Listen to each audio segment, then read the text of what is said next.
नमस्कार, बहुत स्वागत है आप सभी का हमारी खास पेशकश में। मैं हूं आपके साथ अमृता गर्ग। अर्ज किया है, कभी यूट्यूब पत्रकार तो कभी नौजवानों के सलाहकार, कभी यूट्यूब पत्रकार तो कभी नौजवानों के सलाहकार, कभी मुद्दों पर बात ठीक बीच बाजार तो कभी बात बात में हो जाती है थोड़ी मारधाड़। अभी मेंबर इन सरकार, please welcome Manish Kashyap, son of Bihar. नमस्कार। नमस्कार नमस्कार। और आज तक मारधार नहीं हुआ है, बाकी सारा काम हुआ है। ये चीज़ें है, मुद्दों पे बातचीत हुआ है। और अभी मैं भारतीय जनता पार्टी का एक कार्यकर्ता हूँ जी। ये चीज़ें है, तो परिचय आपने अच्छा दिया, इसके लिए धन्यवाद। मैं उस पर भी आऊंगी। सबसे पहला सवाल, कमल का फूल हाथ में डालकर, गले में माला पहनकर, हाँ, कैसा लग रहा है? किसको अच्छा नहीं लगता है? राहुल गांधी को भी अगर कमल का फूल दीजिएगा तो वो भी बोलेंगे कि मैं सौभाग्यशाली हूँ कि मुझे कमल का फूल मिला। अच्छा, उनको भी दे के देखिए, एक बार उनसे भी पूछ के देखिए कि कमल का फूल आपको कैसा लगता है। उनको भी अच्छा लगता है। आप इस देश के किसी भी विपक्षी नेता से पूछिएगा कि कमल का फूल कैसा लगता है, तो उनको भी अच्छा लगता है। तो कमल का फूल तो पूरी दुनिया को अच्छा लगता है, तो मुझे भी अच्छा लगेगा। और जो रंग चढ़ा है अब यूट्यूब पत्रकार से एक नेता का, ये सफर तो तय नहीं करना चाहते थे आप? नहीं, सफर तो तय करना चाहता था, बिल्कुल तय करना चाहता था। जेल से निकलने के बाद मैंने सोचा कि अगर मैं पत्रकारिता में सिर्फ रह जाऊं तो शायद से जो है ये लोग फिर सलाखों के पीछे डाल देंगे, जो विपक्ष के नेता हैं। तो मैंने सोचा था कि सिस्टम में अब मनीष कश्यप को आना ही पड़ेगा, क्योंकि सिस्टम ने मनीष कश्यप को बहुत तंग किया और 9 महीना मैं उस जुर्म का सजा काटा जो गुनाह मैंने किया ही नहीं था। तो जेल यात्रा कैसी रही सरकार? आप बताइए कि जेल यात्रा कैसे रहती है। 2 दिन आप एक बार जेल में जाके देखिए। नहीं, मैं क्यों जाऊंगी? नहीं, बहुत कुछ वीडियो आप डालिएगा और उस पर कार्रवाई ना हो तो जेल में कैसे जाऊंगी? अच्छा, ये बताइए कि वो वीडियो का क्लिप आप दिखाइए कि मैंने कोई गलत वीडियो डाला था। आज तक किसी मीडिया ने वो वीडियो का क्लिप नहीं दिखाया। जब तमिलनाडु पुलिस कह रही है, नहीं, बिहार पुलिस कह रही है तो कि तमिलनाडु पुलिस की बात मानिएगा, डीजीपी के बयान को कह देते हैं, तमिलनाडु पुलिस की बात मानिएगा, तमिलनाडु के डीजीपी की बात मानिएगा कि कोर्ट का बात मानिएगा। आपसे मैं पूछना चाहता हूँ, कोर्ट कह रही है कि मनीष कश्यप निर्दोष है और कोर्ट ने मुझे छोड़ दिया, मुझे बेल दिया, कोर्ट ने रिहाई दिया, जमानत पर बाहर है। नहीं, तो आपको आधी जानकारी है। कोर्ट ने मुझे रिहाई दे दिया है बिहार के केस में। अच्छा। पता कीजिए, मेरा केस स्पीड ट्रायल में था। तो केस तो और भी बहुत है ना, अभी भी केस ऐसा तो है नहीं, तो तमिलनाडु प्रकरण की मैं बात कर रहा हूँ। तमिलनाडु प्रकरण में जो केस हुआ मेरे ऊपर, बात बताइए। नहीं, सुनिए तो, कहा जाता है कि जो पॉलिटिशियन जेल चला गया उसका करियर सक्सेसफुल है, तो आप एक क्राइटेरिया पहले ही फुलफिल कर आ गए हैं। नहीं, मैं तमिलनाडु प्रकरण से पहले भी मैं जेल जा चुका हूँ। ये चीज है, और मैं कहता हूँ कि दुनिया की सबसे बड़ी यूनिवर्सिटी जेल है। जेल में जाते हैं तो या तो आप बन जाइएगा या तो पूरी तरीके से बिगड़ जाइएगा। तो मैं जेल में गया, 9 महीना तक मैंने उस कोर्स को किया और 9 महीना के बाद मैं जेल से बाहर हूँ। और जिस 9 महीने का कोर्स आप करके, हम मानते हैं कि पॉलिटिशियन बनने के लिए ये कोर्स जरूरी है, आपने नहीं, ऐसा कोई क्राइटेरिया नहीं है। लेकिन मैं ये जरूर कहूंगा कि कुछ पत्रकारों को भी जेल जाना चाहिए। अच्छा, जैसे कि? नहीं, जैसे जेल के अंदर अमृता गर्ग का नाम ना हो उसमें। नहीं, हाँ, आपका नाम होना चाहिए। क्यों? पूछिए क्यों? ये गलत बात है साहब। सुनिए ना, पहले मैंने कोई जुर्म नहीं किया है। नहीं, आप जेल में जाइएगा और उसके बाद से जेल में कैसे आम आदमी को कठिनाई होता है। कन्विक्शन रेशियो सिर्फ 2% है, यानी 100 आदमी में से 2 आदमी जो है दोषी साबित होता है, 98 आदमी छूट जाता है। वो 98 आदमी कैसे जेल में घुट घुट के मरता है, कैसे जीवन यापन करता है, वो चीजें जो है मीडिया के सामने कभी आती ही नहीं है। देखिए, ये तो कानून की प्रक्रिया है जिस पर सवाल नहीं उठाया जा सकता। नहीं, कानून की प्रक्रिया है, उसके तहत हर मुजरिम को गुजरना पड़ता है। नहीं, मुजरिम को कैसे? आप जरा बताइए कि कन्विक्शन रेट सिर्फ और सिर्फ 2% है।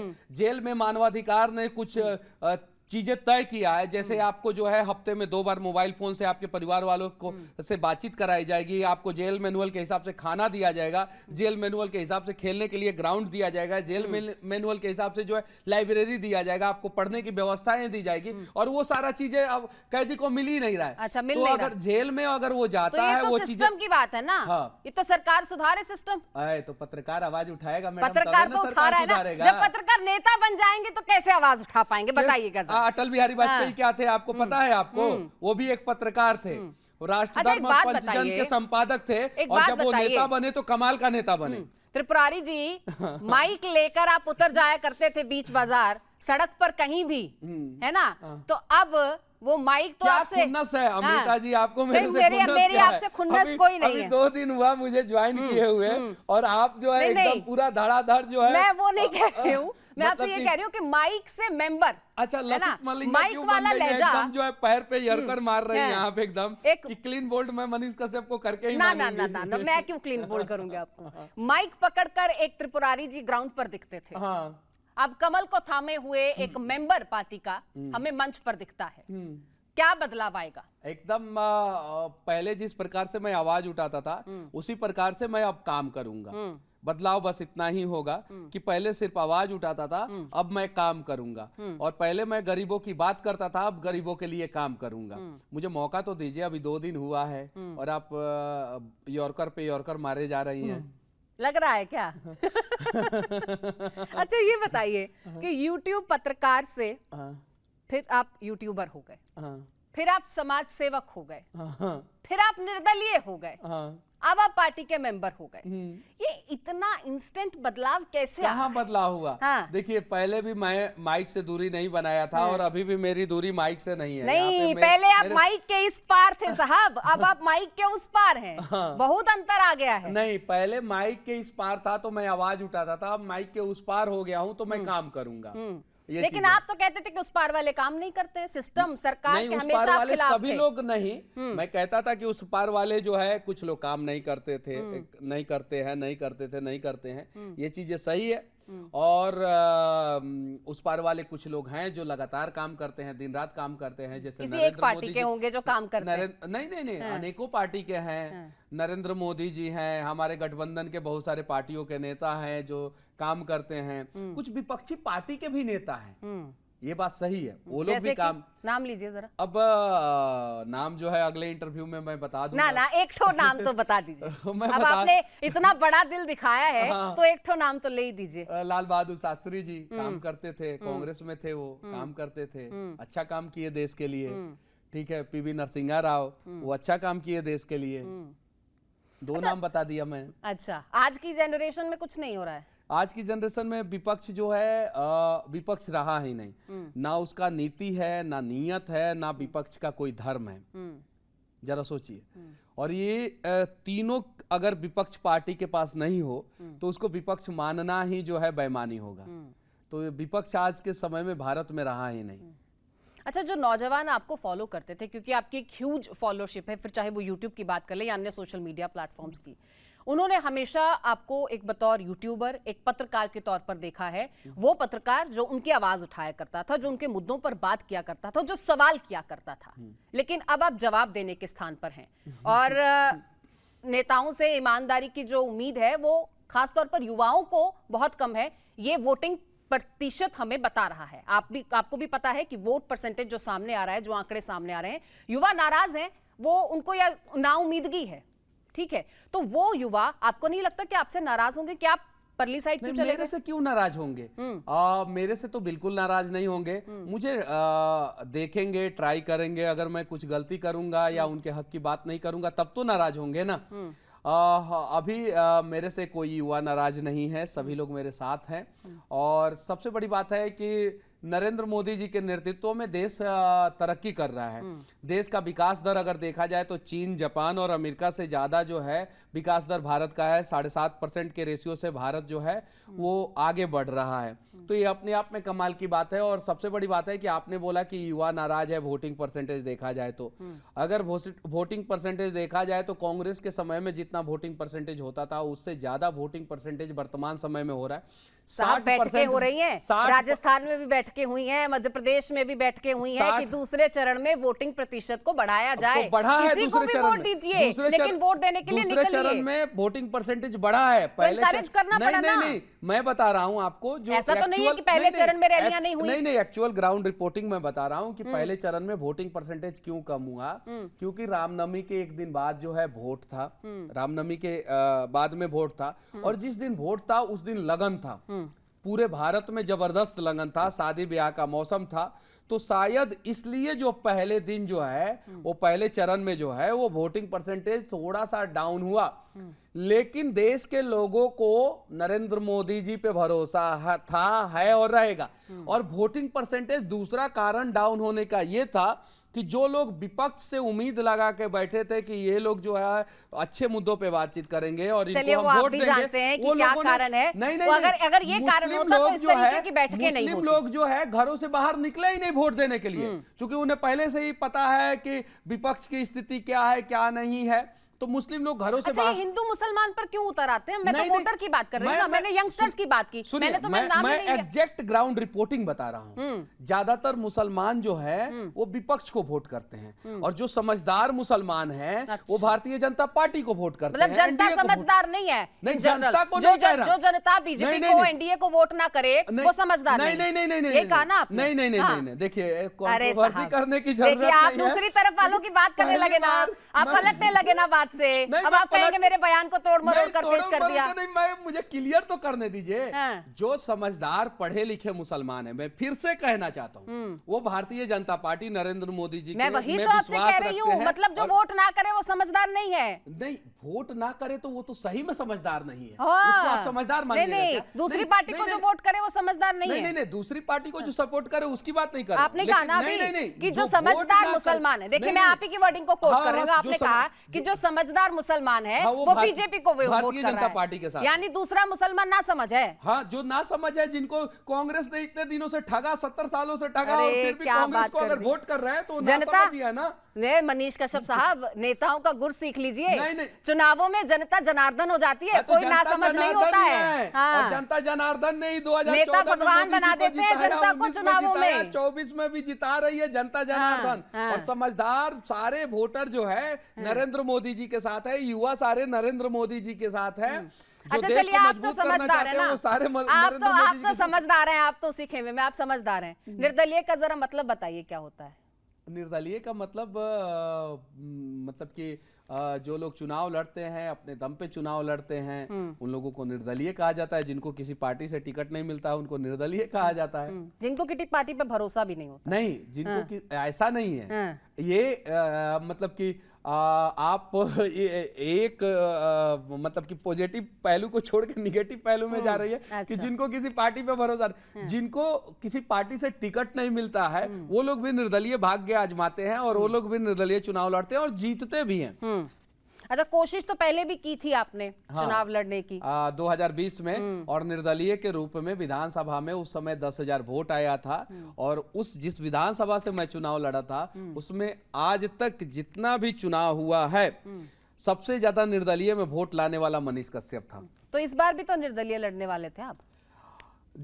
लड़के मैं लोगों के लिए काम करने वाला हारने था। का डर था? नहीं, हारने का डर नहीं था। लड़के मैं लोगों के लिए काम करने वाला था।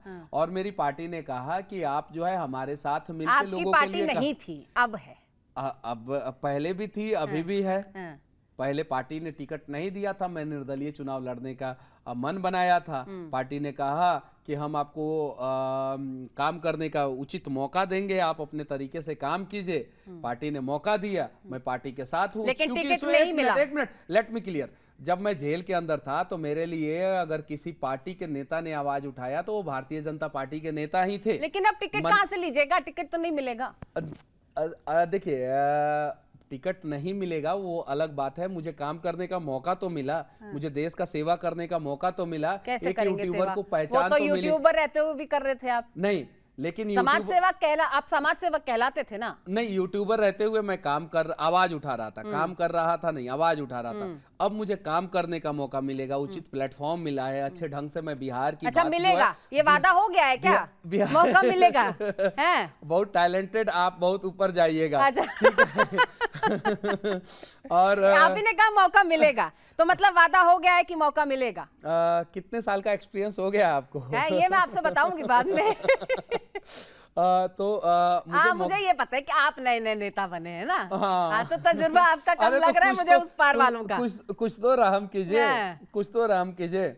अच्छा बताइए ना, विधानसभा चुनाव भी सर पर हैं, अभी लोकसभा चुनाव का शोर थम जाएगा, तो 25 में टिकट विकेट का कोई वादा किया गया है? नहीं, भारतीय जनता पार्टी के अगर किसी को मौका देती है तो सिर्फ इतना कहती है कि आप काम कीजिए, और उसका काम देखती है और काम के हिसाब से जो है डिसाइड करती है कि किनको आपने तो कहा अभी तक आप काम ही नहीं कर पाए हैं। नहीं, अभी आपने तक मैं सिर्फ आवाज उठाई है। आवाज उठाता कौन सा था। काम देख लिया बीजेपी ने आपका, बताइए जरा।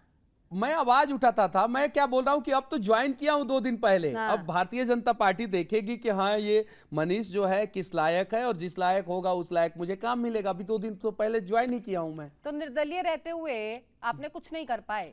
निर्दलीय रहते हुए मतलब कि अभी चुनाव का नॉमिनेशन तो किया नहीं था। हाँ। आपने मुझे वो साबित तो कर आप दिया। खड़े होने ही वाले थे, वो अरे तो तो आपको बिठा दिया नॉमिनेशन गया, कर ऐसी देता चर्चाएं तब मार्केट में तो है। नॉमिनेशन कर देता तब तो हाँ। नॉमिनेशन कर देता तब तो अभी तो पहले लोगों चुप करा दिया गया ना। अभी लोगों के बीच वहाँ में भाटी साहब नहीं संभल रहे हैं, नहीं, अभी लोगों के बीच रविंद्र में भाटी नहीं संभल रहे थे अभी ना, लोगों तो के आपको बीच पहले ही बिठा दिया अभी गया। लोगों के बीच में मैं जा रहा था, मुझे बिठाया नहीं गया, मुझे काम पे लगा दिया गया, सही जगह पे सही तरीके कि से विधानसभा काम में पे आपको टिकट देंगे, लोकसभा छोड़ दीजिए। नहीं, ऐसा कुछ नहीं है। ये शायद ऐसा ये है। आपको पता होगा, क्योंकि आपकी बातचीत होती होगी ऊपर जो बैठे हुए हैं उन लोगों के, तो आपको पता होगा। मुझे जो है काम पे लगा दिया गया है कि अपना काम ईमानदारी पूर्वक करो, और मैं बिहार के लिए काम करते रहूंगा, देश के लिए काम करते रहूंगा, आवाज उठाते रहूंगा और पार्टी का प्रचार भी करूंगा। अच्छा ये बताइए, आपने एक युवा पत्रकार से अब एक युवा नेता के तौर पर आपकी पहचान है ना? तो युवा पत्रकार तो सबसे बड़े बिहार के तेजस्वी यादव जी कहलाते हैं। युवा पत्रकार नहीं, युवा नेता।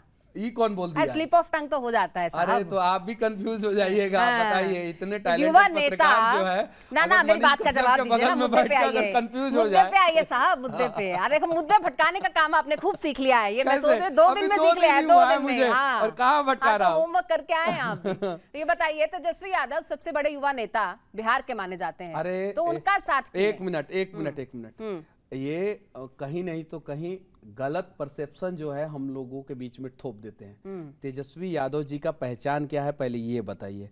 कैसे आप बिहार का सबसे बड़ा युवा नेता उनको कह सकते हैं? ऐसा लोग कहते हैं। नहीं, वो अपने दम पे क्या किए हैं वो बताइए। एक काम बताइए, आप बताइए ना। मुझे तो वो अपने दम पे जो है 0/सन्नाटा है। दम पे जो है पढ़ाई किए तो 9वां फेल हो गए, उसके आगे बढ़ नहीं पाए। दम पे जो है क्रिकेट खेलने गए तो पानी ढोते रह गए, कभी जो है बैटिंग कर नहीं पाए, कभी टीम के लिए बॉलिंग कर नहीं पाए, कभी फील्डिंग नहीं कर पाए, कभी 13वां प्लेयर 12वां प्लेयर के रूप में भी जो है उनकी गिनती नहीं हो पाई।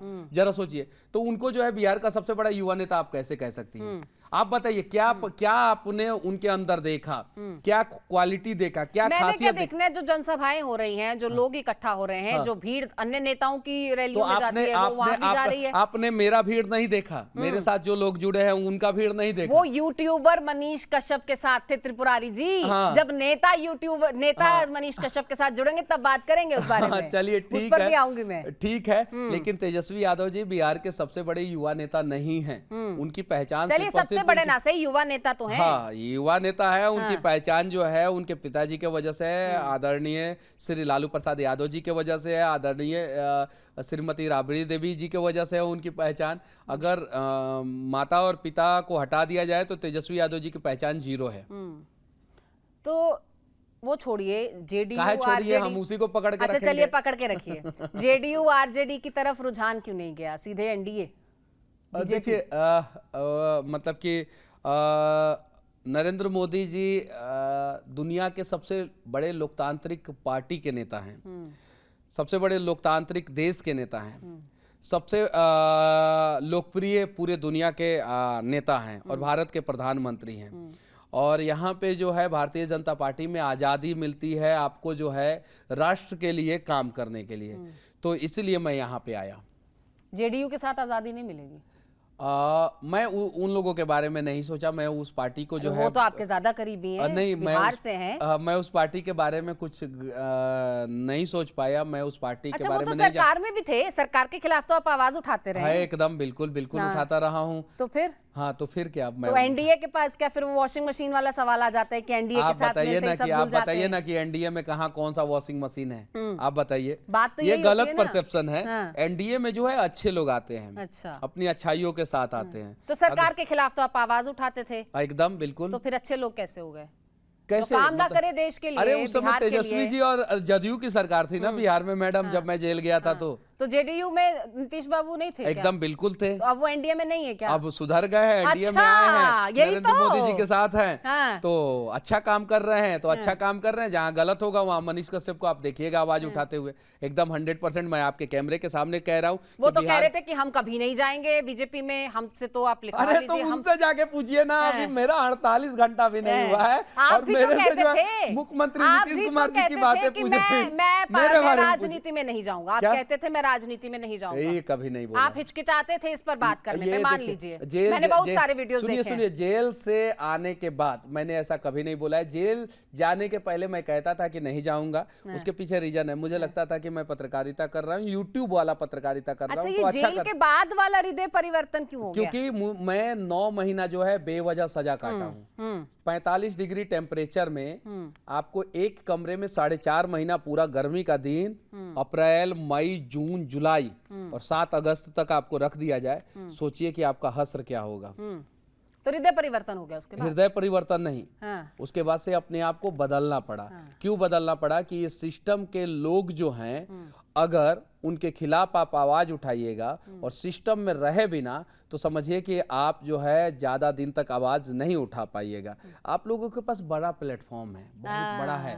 आप लोग अगर देखिए, मैं यूट्यूब पर कितने मिलियन फॉलोवर्स हैं? नहीं, मैं जो क्लियर करना चाहता हूँ, हाँ। दैनिक भास्कर में भी खबर छपा था मेरे से पहले, हिंदुस्तान अखबार ने भी खबर दिखाया था, सारे इलेक्ट्रॉनिक्स चैनलों ने खबर दिखाया था, और जेल गया सिर्फ मनीष कश्यप। चलिए, आप मतलब जेल जाने के बाद आप मजबूरन नेता बन गए? मजबूरन नहीं, हाँ। मैं जेल जाने के बाद मैंने सोचा कि मुझे यहाँ पे आना चाहिए, क्योंकि जब अटल बिहारी वाजपेयी, अच्छा चलिए ठीक सुनिए, है। एक मिनट क्लियर कर देना चाहता हूँ। अटल बिहारी वाजपेयी राष्ट्र, धर्म और पंचजन में जो है एक संपादक के रूप में काम करते थे, और नेहरू सरकार ने जब उस दोनों मैगजीन पे पाबंदी लगा दिया, तो अटल बिहारी वाजपेयी राजनीति में घुस गए। ये चीज है। तो जब सत्ता की गलियारा जो है आपको छेड़ने का प्रयास करे, आपको परेशान करने का प्रयास करे, आपके ऊपर पाबंदी लगाने का प्रयास करे, तो उस गलियों में हमें घुस जाना चाहिए। ठीक है, आप घुस गए। फिर आपने कहा कि मैं तो निर्दलीय लड़ूंगा, किसी पार्टी के साथ नहीं जाऊंगा, ये भी आपने कहा था। ये वीडियो दिखा दीजिए ना थोड़ा सा। अब वीडियो नहीं दिखा सकती, नहीं, मैंने खूब वीडियोस देखे। निर्दलीय लड़ रहा था। हाँ। मैं निर्दलीय लड़ रहा था। फिर और आप दल के साथ हो गए। सुनिए, मैंने बोला था क्या, साफ साफ बोला था क्या, कि मैं निर्दलीय चुनाव लड़के चुनाव जीतता हूं तो 5 साल तक किसी पार्टी में नहीं जाऊंगा, और ना पक्ष ना विपक्ष, मैं जनपक्ष की बात करूंगा। मैंने ये बात बोला था। चुनाव लड़ता हूं और चुनाव जीतता हूं, उसके बाद की बात बोला। पहले ही हो गया ना। मैं चुनाव अभी नहीं लड़ रहा हूं, तो भविष्य की बातों पे जो है। अच्छा, लोग कहते हैं पहले ही डील हो गई विधानसभा चुनाव की। अरे ऐसा कुछ नहीं है, मान लीजिए। नहीं, ऐसा कुछ नहीं है। ऐसा नहीं है? नहीं है, एकदम मुकर रहे हैं आप? एकदम ऐसा कोई डील नहीं हुआ है। मैं उस लायक रहूंगा, पार्टी जहां भेजेगी, जिस रूप में जो है मुझे कहेगी काम करने के लिए, मैं उस रूप में वहां पे काम करूंगा। अच्छा, आपने पिताजी की बात की थी अभी, तेजस्वी यादव जी के। आपके पिताजी सेना से जुड़े हैं, जवान हैं। जवान से बड़ी आपको दिक्कत हो गई थी, पठान से बड़ी दिक्कत हो गई थी? देखिए, जवान और पठान, आप फिल्म की बात कर रही हैं, फिल्म की बात कर रही हैं, तो अगर किसी फिल्म में पाकिस्तान के ISIS के एजेंट को सही दिखाया जाए और भारत के रॉ के एजेंट को गलत दिखाया जाए, तो वहां पे प्रॉब्लम होना लाजिम है। आपको प्रॉब्लम नहीं होगा, लेकिन हमें प्रॉब्लम होगा। हमने आज तक किसी भी भारत के रॉ के एजेंट को गलत काम भारत के खिलाफ करते हुए नहीं देखा है। उस फिल्म में वो चीजें दिखाया गया था। तो फिल्म और है ना, फिल्म वो समाज आप का दिल पे क्यों ले गए? कहा जाता है कि फिल्म समाज का आईना होता है। तो आईना जब गंदा हो जाता है तो उसे साफ किया जाता है, और आईना जब टूट जाता है तो उसे घर से बाहर निकाल के फेंक दिया जाता है। ये चीजें है। तो वैसे वैसे चीजों से तो दिक्कत होगा ही। आपको पठान से दिक्कत सीधा शाहरुख खान से दिक्कत थी? देखिए, मुझे शाहरुख खान जी का स्वदेश फिल्म था, अच्छा लगा।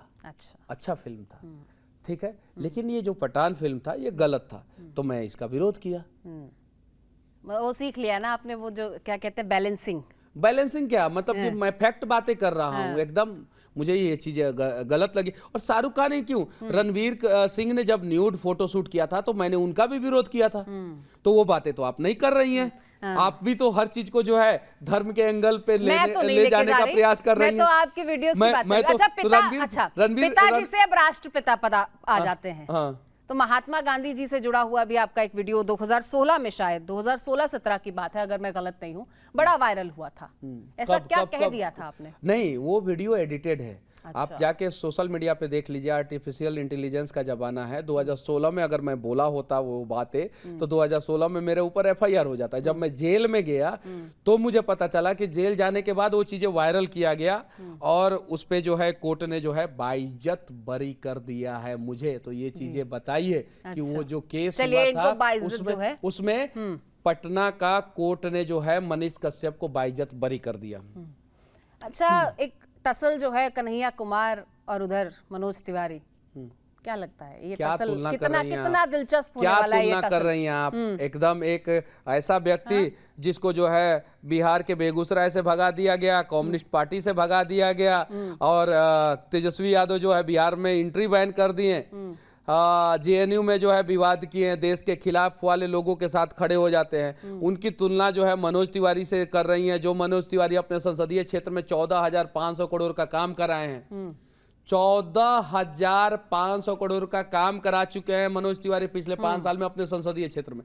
उनसे तुलना कर रही है वो मनोज तिवारी जो 3,90,000 वोटों के मार्जिन से जो है चुनाव जीत के आए हैं और उनसे तुलना कर रही हैं उसको कन्हैया कुमार का, जिसको जो है उसके पार्टी के नेता जो है दिल्ली में एक्सेप्ट नहीं कर रहे हैं, एक्सेप्ट ही नहीं कर रहे हैं। उस कन्हैया कुमार जो मंच पे रहते हैं और तेजस्वी यादव जी आते हैं तो धक्का मार के मंच से हटा दिया जाता है। औरंगाबाद में वीडियो आप लोगों ने अपने न्यूज चैनलों पे भी दिखाया है। तो वो मतलब कि कंपेयर नहीं हो सकता। मनोज तिवारी जी को आप बड़ा भाई आदर्श मानते हैं क्या?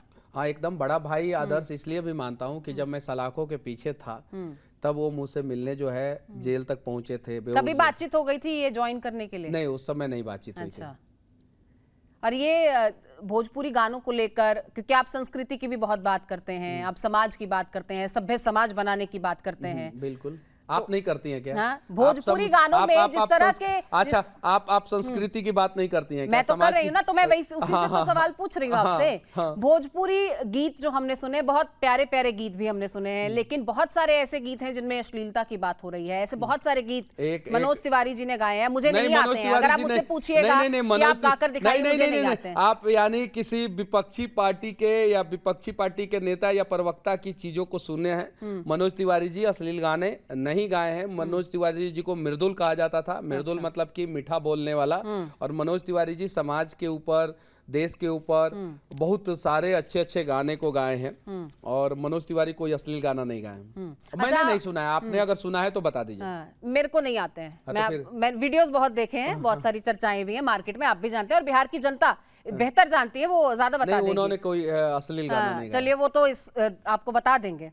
आपने मारपीट का जिक्र किया था, है ना, कि ऐसा कुछ नहीं हुआ है। मैंने तो सुना है पुलवामा के बाद पटना में कुछ कश्मीरी शॉल और स्वेटर के मेले लग गए थे, तो कश्मीरी लोगों को पीट दिया था जाके आपने। नहीं, गलत सुना है आपने। ये भी गलत है? एकदम गलत। 2019 का मामला है, याद कर लीजिए। आपका सूत्र जो है वो थोड़ा सा सूत्र गलत है। हाँ, एकदम गलत है। और 2021 में बैंक मैनेजर को पीटा था, नहीं? ये सूत्र जो है आपका जो है एकदम पूरा गलत है। स्कूल में सुनिए बैंक वाला क्लियर करने देना चाहता हूं। ये है क्या? नहीं, बैंक वाला क्लियर कर देना चाहता हूँ। जब क्लियर होगा तो आपको जो है मेरे ऊपर तो शायद मामला भी दर्ज हुआ था। उस मैटर में आपको मेरे ऊपर गर्व होगा। अच्छा। एक हरिजन व्यक्ति थे, उनका 9 साल के बच्चे के दिल में छेद था। उनका 1 लाख से ज्यादा रुपया बैंक में फंसा हुआ था और बैंक वाले की लापरवाही की वजह से जो है किसी ने उस पैसे को हैक कर लिया था और वो आदमी मेरे पास आके रो रहा था, कह रहा था कि अगर ये पैसा नहीं मिला तो मेरा बेटा मर जाएगा। उस आदमी का साफ साफ ये शब्द था। मैं गया मैनेजर साहब से पूछा कि मैनेजर साहब ये पैसा इनका गया कहाँ, एक खाता से दूसरे खाता में ट्रांसफर हुआ, आपको उसको रोकिए, फ्रीज कीजिए और पैसा वापस कीजिए। तो वो बोले कि इस पे मैं कुछ मदद नहीं कर सकता। तो मैंने क्या किया कि बैंक के सुनिए तो सही, वो एफआईआर का कॉपी देख लीजिए कि मैंने पीटा की क्या किया। मैं बैंक के बाहर आके मैंने एग्रेसिव तरीके से वीडियो बनाया। जब वीडियो बनाया और उस वीडियो को एसबीआई को मैंने ट्वीट किया, आरबीआई को ट्वीट किया, तो वहां से अधिकारी आए और जांच किए। तो जांच किए तो बैंक मैनेजर को कहे कि अगर तुम सही हो तो मनीष कश्यप के ऊपर एफआईआर करो, नहीं तो तुम्हारे ऊपर कार्रवाई होगी। तो मैनेजर साहब ने मेरे ऊपर 3-4 दिन बाद जाके एफआईआर किया। अगर मैंने मैनेजर साहब को पीटा तो मैनेजर साहब को उसी समय जाके 24 घंटे के अंदर एफआईआर करना चाहिए। और कमाल की बात है कि अमृता जी, जिस लड़के के लिए मैंने आवाज उठाया वो पैसा नहीं मिला और वो लड़का मर गया। जरा सोचिए, इंसानियत कहाँ हमारी मरी हुई है। वो गरीब आदमी मेहनत करता है, अपने बेटे के दिल में छेद था, उसके इलाज के लिए काम नहीं कर रहा था, तो नहीं आपने काम कर रहा था, अपने हाथ में एकदम कानून ले बिल्कुल लिया। नहीं काम कर रहा था, तब तो उसका बेटा मर गया ना। और मनीष आपने कश्यप अपने हाथ में कानून ले सलाखों लिया। के पीछे चला गया, और मनीष कश्यप कानून कैसे हाथ में ले लिया? आपके आंखों के सामने आपकी मां मरती रहेगी, क्या कीजिएगा आप अमृता जी? छोड़ दीजिएगा क्या? मरने के लिए छोड़ दीजिएगा? आपके पिताजी बीमार रहेंगे, क्या कीजिएगा? अच्छा, हेडमास्टर को भी पीटा था? नहीं, गलत बात है, गलत बात है। हेडमास्टर को नहीं पीटा था। ये देखिए, यही चीजें समझने की जरूरत है। तो मैं तो पूछ रही हूँ ना आपसे, इसीलिए नहीं, तो सीधे आपसे सवाल पूछ रही हूँ। वही चीजें का जवाब मैं दे रहा हूँ ना। 442 बच्चों का भविष्य बर्बाद हो गया, और कानून ने जो जिन टीचर ने 442 बच्चों का भविष्य बर्बाद किया, उसको सजा नहीं दिया, और मनीष कश्यप के ऊपर उल्टा गलत एफआईआर हो गया। यानी ये हेडमास्टर वाला किस्सा हुआ था? मारपीट नहीं हुई थी, मारपीट नहीं हुई थी, धरना प्रदर्शन हुआ था। उनके दरवाजे के सामने बच्चों ने धरना किया था, मैंने भी धरना किया था, ट्रैफिक जाम हुआ था, और उसके बाद से एफआईआर हुआ था मनीष कश्यप के ऊपर। कश्मीरी लोगों से मारपीट में भी कुछ हुआ होगा? मारपीट नहीं हुई थी। उसमें भी क्लियर करना चाहता हूँ। कश्मीरी बाजार में जाके हम लोग पूछे थे कि हम लोग आपको इतना सम्मान देते हैं, आपसे सामान खरीदते हैं, और हमारे लोगों के ऊपर पथराव होता है वहां पे, क्यों, ऐसा क्यों? तो कश्मीर तो हमारा अपना हिस्सा है ना, वो कुछ लोग हैं। आप कश्मीरी लोगों के पास जाके बोलेंगे कि आप क्यों कर रहे हैं? सवाल नहीं पूछा जा सकता है क्या? सवाल पूछना गुनाह है क्या? सवाल पूछा था, उसमें जो है राजनीतिक रंग दे दिया गया और एफआईआर हो गया उसमें। ये चीजें है, सवाल पूछा गया। मारपीट अगर आप हुआ, किसी निर्दोष से जाके सवाल पूछेंगे कि हम पर पत्थरबाजी क्यों हो रही है? अगर कोई आतंकवादी ये चीजें नहीं पत्थरबाजी पूछा कर था रहा है। मैंने। सुनिए, अगर मैं यही चीजें, तो देखिए, किसी के ऊपर बेवजह तलवार से हमला करना जायज नहीं है। अगर मैंने ऐसा किया है तो कोई वीडियो क्लिप तो आपके पास होना चाहिए ना। आप ही कबूल कर रहे हैं ना कि हुआ था? नहीं, बातचीत हुई थी। सवाल पूछे थे जाके। सवाल क्यों नहीं सवाल पूछना भी गलत है सवाल निर्दोष से। मैं देश में एक अच्छा मैसेज देने के लिए मैंने पूछा था कि कश्मीर में हमारे देश के जवानों के ऊपर पत्थरबाजी होता है, आप लोग बताइए कि आप लोगों को हम लोग इज्जत देते हैं कि नहीं? तो उन लोगों ने बोला हाँ, इज्जत देते हैं। आप लोग क्या होता है? भारत के नागरिक हैं, उनका अधिकार है इज्जत, उनको भीख में थोड़ी मिल रही है इज्जत। अरे सच्चाई आपको भी पता है कि उनका हक कश्मीरी है ना। पंडितों को कैसे, कोई खैरात में उनको इज्जत अरे नहीं दे रहा है। कश्मीरी पंडितों को कैसे कश्मीर से भगाया गया, क्यों नहीं? उसके लिए अरे साहब, ये आपने एक मुद्दे- दिन भी आवाज आप उठाया? पंडितों की बात अरे क्यों कर रहे हैं? क्यों नहीं मैं आवाज नागरिक की उठाया बात आपने? कर रही हूं ना। पंडितों की बात नहीं मैं कर रहा हर हूं, किसी के समान अधिकार की बात कर रही हूं। पंडितों की मनीष बात नहीं कर रहा हूं, कश्मीरी पंडितों की बात कर रहा हूं। मत भटकाइए आप। नहीं, मुद्दा नहीं भटका रहा हूं। आप किसी निर्दोष को जाकर अरे, सवाल नहीं कर सकते ना कि कैसे नहीं आपने कर कश्मीरी सकता? पंडितों को क्यों निकाला? आप जो है निर्दोष को जेल में डलवा देती हैं, 9 महीने का सजा काट लेता है, और निर्दोष जो है सवाल भी नहीं कर सकता है। जरा ये सोचिए।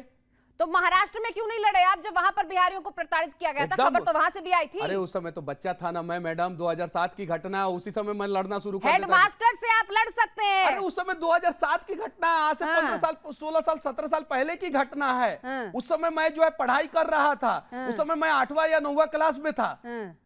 अरे कम से कम ये चीजें तो समझिए ना। तब तो आपके कहने का मतलब है कि 1 साल का बच्चा हो उसी दिन इंडियन आर्मी में ज्वाइन हो जाए? कैटेगरी क्यों फिक्स किया गया, क्राइटेरिया क्यों फिक्स किया गया कि 17 साल के बाद ही ज्वाइन कर सकता है? उस समय मैं बच्चा था, मैं बूढ़ा नहीं हुआ हूं, ये बाल पक गया है, लेकिन 91 में फौज की बात आपने की, अग्निवीर योजना से भी दिक्कत है बहुत सारे विपक्ष को, बहुत सारी बातें हो रही हैं, और कहा जा रहा है कि ये नहीं होना चाहिए था। इस पर आपका क्या टेक है? वो कहते हैं कि भर्ती से पहले ही रिटायरमेंट का प्लान वहां पर है। नहीं, भर्ती से पहले रिटायरमेंट का प्लान नहीं है, और नरेंद्र मोदी जी के नेतृत्व में ये निर्णय लिया गया है, और ये देश हित में निर्णय लिया गया। लेकिन मैं फिर भी कहूंगा, ये बात जरूर कहूंगा कि एक भी अग्निवीर योजना में शामिल जो है भारतीय सेना के किसी भी जवान का भविष्य बर्बाद नहीं होना चाहिए। अच्छा, चलिए बिहार पे वापस आ जाते हैं। बिहार में नेहा राठौर का नाम सुना होगा आपने। नेहा राठौर? कौन सी नेहा राठौर? जो गाने गाती हैं, कैसा लोकगीत गाती हैं, और ऐसे लोकगीत गाती हैं कि सरकार को पसीने छूट जाते हैं। सरकार के पसीने छूट जाते हैं। एक आंख बंद करके जो है सिर्फ और सिर्फ विपक्ष का गुणगान करती हैं। कभी केरला पे, मैडम जी कभी केरला पे तो उन्होंने एक भी गाना नहीं गाया। अरे बंगाल पे तो कभी बंगाल, बिहार की बेटी तो यूपी में क्या गाना गाना शुरू कर दी? बंगाल पे, बिहार के बगल में बंगाल है, उस पे एक भी गाना नहीं गाया उन्होंने। बिहार के बगल में झारखंड है, हेमंत सोरेन ने पूरा झारखंड के खनिज संपदा को लूट लिया, उस पे कभी गाना नहीं गाया।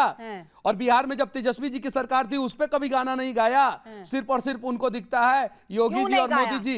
वो तो करती है रोजगार की बात, जो तेजस्वी जी ने रोजगार का प्रॉमिस किया था उस पर बात करती हैं वो अपने लोकगीतों में, पूछती हैं सवाल। वो नहीं सुने आपने? मैंने तो नहीं सुना कभी भी कि विपक्ष से सवाल पूछते हुए तब आप यूट्यूबर थे ना? अखिलेश यादव तब से आप यूट्यूबर थे। अखिलेश यादव से सवाल पूछते हुए चारा मैंने कभी घोटाला नहीं। पे कविता गाई है उन्होंने? चारा नहीं घोटाला सुनी तक आपने? चारा घोटाला तक हाँ, कविता नहीं सुनी उसकी? देखिए उस समय वो मुझे भी पसंद थी जब सबसे सवाल पूछती थी, लेकिन वो जब अब नहीं पसंद होगी ना लेकिन जब आपको? वो अब आप यूनि उस डायरेक्शन पार चले गए हैं। नहीं नहीं नहीं नहीं हाँ। देखिए आप बोलती हैं यूपी में काबा, आप जरा सोचिए यूपी में कुछ नहीं है। आप जितना चिल्ला के बैठ के बोल रही है ना, ये उत्तर प्रदेश की धरती है, नोएडा। हाँ। बंगाल के कोलकाता में अगर होती ना और ममता बनर्जी के खिलाफ बोल रही होती ना, सुनिए, तो मैं आपको वहाँ होती स्टूडियो तब से भी उठा सवाल लिया करती। जाता, मैं वहाँ आपको भी- स्टूडियो से उठा लिया जाता। सुनिए आप मनीष जी। ममता बनर्जी के संदेश खाली में जाकर रिपोर्टिंग सुनिए करके मनीष दिखा जी, लीजिए। बहुत सारे पत्रकार गए आप हैं, जाइए बहुत ना, सारे उठा पत्रकारों लिया ने जाएगा सवाल आपको। किए हैं। नहीं ये उठाया बात गया क्या? नहीं है। रिपब्लिक भारत के पत्रकार को नहीं उठाया गया क्या? कितने सारे पत्रकारों को नहीं उठाया गया क्या? केरला में तो चलिए आप मेरे सुनिए। मुखातिब होकर बात मत नहीं, करिए। मैं वहां भी जाऊंगी तो सवाल करूंगी, आप जाइए तो बेटियों को भी सही, सवाल करूंगी। जाइए तो सही। आप मेरे साथ एक बार केरला में चल के केरला की स्टोरी को दिखा के दिखाइए। हाँ। ये सिर्फ और सिर्फ अच्छा, आजादी वेब जो है सीरीज और भारतीय फिल्मों जनता, में ये वेब- आजादी जो है भारतीय सुनिए, जनता पार्टी के रेहा राठौर के गीतों से आपके अभिनय पर आ जाते हैं। कहते वेब सीरीज और ऐसे फिल्मों का भी कुछ ऑफर था किसको? आपको? मेरे ऊपर वेब सीरीज बनाने की बातचीत चल रही जी। थी और अभी भी चल रही है। हाँ। और ये जो जेल के ऊपर मेरे साथ जो भी हुआ, तो उस पे जो है मतलब कि चुनाव के बाद से जो है उसका मतलब कि उन लोगों ने समय मांगा था कि पूरी कहानी को लिखा जाए। और कहानी को लिखने में जो है कम से कम 1 से 1.5 महीना का समय, मतलब कि 30 से 45 दिन का समय लग सकता है। मेरे पास उस समय समय नहीं था तो मैंने मना किया था। लेकिन चुनाव के बाद से थोड़ा बहुत समय होगा तो उस पर काम होगा और उसको 1.5 से 2 साल के अंदर जो है वो फिल्म के रूप में या वेब सीरीज के रूप में यानी आएगा। मनीष कश्यप साहब के जो फैंस हैं वो इंतजार करें कि आपका आने वाले समय में किरदार पर्दे पर नजर आएगा। एकदम बिल्कुल आएगा। आप खुद उसे फिल्माते हुए नजर आएंगे? नहीं नहीं नहीं नहीं नहीं, नहीं। और एक किताब भी मतलब कि आने वाली है, तो वो किताब जो है दशहरा से दीपावली के बीच में इस साल आ जाएगी। तो चलिए त्रिपुरारी जी उर्फ मनीष कश्यप, अच्छा ये किस्सा बताते जाइए जरा, नाम बदलने वाला। कहाँ नाम बदला है मेरा? ऐसा कहा जाता है कि त्रिपुरारी जी आपका नाम जो है वो पूरा अलग था और मनीष कश्यप बाद में रखा गया। ये ऐसी जानकारी मुझे मिली। नहीं नहीं नहीं, आप तो लग रहा है कि मेरे घर के बगल में मेरी पड़ोसियां हैं, ऐसा लग रहा है। तो बचपन से ही मुझे बुलेट भी कहा जाता था। मैं मोटा था तो मुझे बुलेट भी कहा जाता था बचपन में। और त्रिपुरारी मेरे बाबा जी ने मेरा नाम रखा। और त्रिपुरारी जो थोड़ा सा मतलब कि घर में कॉमन निकनेम के वजह से जो है दिक्कत होता था, तो घर वाले ने मनीष भी नाम रख दिया कि अपनी मन की सुनता है। और मनीष का मतलब होता है मन का सुनने वाला, मन का ईश्वर। तो मन की सुनता है, तो बचपन से ही मेरा नाम जो है त्रिपुरारी और मनीष दोनों है। बहुत सारे लोगों का नाम जो है दो दो होता है। अब जैसे अक्षय कुमार का नाम कुछ और था, बाद में फिल्मों में आए तो उनका नाम कुछ और हो गया। सनी देओल का नाम कुछ और था। चलिए नरेंद्र मोदी जी का नाम उर्फ मनीष कश्यप जी, हमसे बात करने के लिए आपका बहुत बहुत शुक्रिया। और आप अपना पूरा खुन्नस मेरे ऊपर उतारने के लिए आपको भी बहुत बहुत शुक्रिया। और लेकिन मैं आपको चैलेंज करता हूँ कि आप जितना कड़वा सवाल जो है भारतीय जनता पार्टी के नहीं, मैं क्यों माफ करूंगा? और मैं कौन होता हूँ? आप भारतीय जनता पार्टी के कार्यकर्ताओं से, नेताओं से जितना तगड़े तगड़े सवाल पूछती हैं, ममता बनर्जी के कार्यकर्ता और उनके नेता से आप सवाल पूछ के आप उस पर रिसर्च करके आए हैं क्या कि मैं बीजेपी के नेताओं से सख्त सवाल करती हूँ? हाँ एकदम बिल्कुल, एकदम रिसर्च करके एकदम बिल्कुल। सच बोलिएगा, झूठ मत बोलिएगा नेताओं। आप रिसर्च करती है तो मैं भी रिसर्च करता हूँ। ये चीज है। तो आपको मैं आमंत्रित करना चाहता हूँ बंगाल की धरती पे और कहना चाहता हूँ आप ही के साथ चलेंगे कभी। टीएमसी के कार्यकर्ताओं से जो है आप इतने कड़वे सवाल पूछिए। आप कम्युनिस्ट पार्टी से जो है केरला में जाके सवाल पूछिए। देखिए मैं पत्रकार हूँ, मेरा तो धर्म है सवाल करना। लेकिन धर्म आधा निभाइएगा तो मैं भी सवाल कर सकता हूँ। मैं आपके साथ ही जाऊंगी कभी बंगाल और सवाल वहां पे करेंगे। चलिए मैं तो कल ही जाने के लिए तैयार हूँ। आप चलने के लिए तैयार तो हो जाइए। चलने के लिए तैयार तो हो जाइए। बुलेट आपको कहा जाता है तो बुलेट ट्रेन से, जैसे आप बुलेट ट्रेन से यूट्यूब पत्रकार से, यूट्यूबर से, समाज सेवा से, निर्दलीय से अब बीजेपी के कार्यकर्ता हो गए हैं, ऐसे ही बुलेट ट्रेन की रफ्तार से आप अपने समाज की सेवा करें और आने वाले समय में एक बड़े नेता के तौर पर इसी बुलेट ट्रेन की स्पीड से आप हमें नजर आइए। शुभकामनाएं आपके लिए। बहुत बहुत शुक्रिया न्यूज़ नेशन से बात करने के लिए मनीष साहब।